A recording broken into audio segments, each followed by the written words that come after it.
Hi, welcome to 2020 Tasty Treats with GourmetQuilter. I'm Susan Clare, GourmetQuilter, and we're doing a whole series of applique cats at the moment, as you can see behind me. On the last block that I was doing, I didn't know what a group of cats was called, so I actually investigated, and apparently a group of cats is called a clouder. I have never heard of a clouder of cats before, but I tell you what, I've got a clouder of cats here. So there's 20 cats in the applique series, and we're up to cat number 15 this time. There's more information and pattern available through GourmetQuilter.com on the cat appliques. So this is, as I said, number 15, and he's got his back to us, this cat. So I'm not sure where he's going, but he's obviously going somewhere where he doesn't want to talk to us. So I've started positioning everything this time. Now we don't have a face to do this time because he's got his back to us.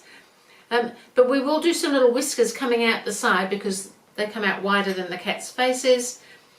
And then there's the tail to put on as well. But I think because there's whiskers that are going to be stitched on, we'll do the whiskers and the head and things before we put the tail on. That can go on separately afterwards. So I've already just positioned these bits.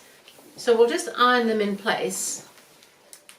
And so you can see what he's going to look like. He's going to have this tail that comes up and over here, and so there's going to be whiskers coming out the side of the face here, and so that tail is kind of over them. So I thought it would be better to do the stitching first and then add the tail and stitch it on afterwards. So I'm just, because I'm going to free motion stitch, I'm just putting a stabilizer behind, and I'm using just a light cotton batting to stabilize it so that it doesn't all scrunch up with the free motion stitching.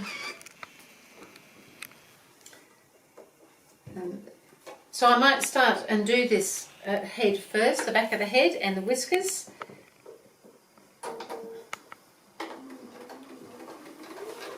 So I've got a free motion foot on, I've just dropped my feed teeth. So I'm just going to come up past the whiskers, but I'm just going to come back down to here, and then I'm just going to do some whiskers out into the background.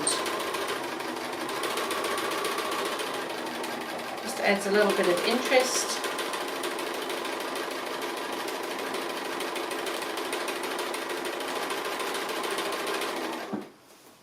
And then I can continue on round.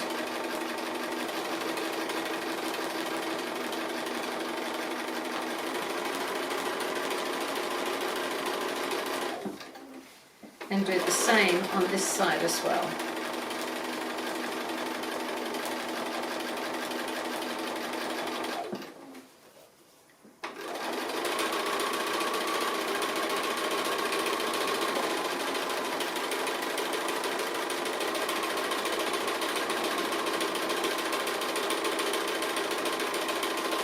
And some of those are going to be covered up by that enormously long tail that this cat has.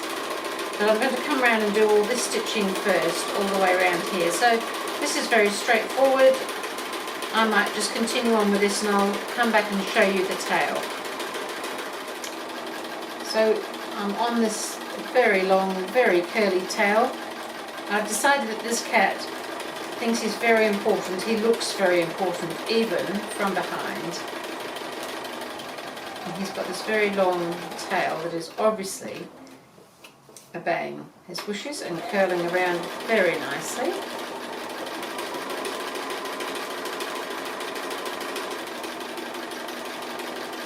So we're just about done with this cat. So you can see that the whiskers that we stitched are kind of largely under the tail, but they still need to sort of be there because they are there. Always put just a little bit of something that gives a little perspective in things. It helps, even though it's obviously just a caricature cat, it nonetheless gives a little hint of reality to it. So there we have an important cat leaving for a meeting of some sort, going up here in amongst this clouder of cats. So that was cat applique number 15, and I will see you again with cat applique number 16.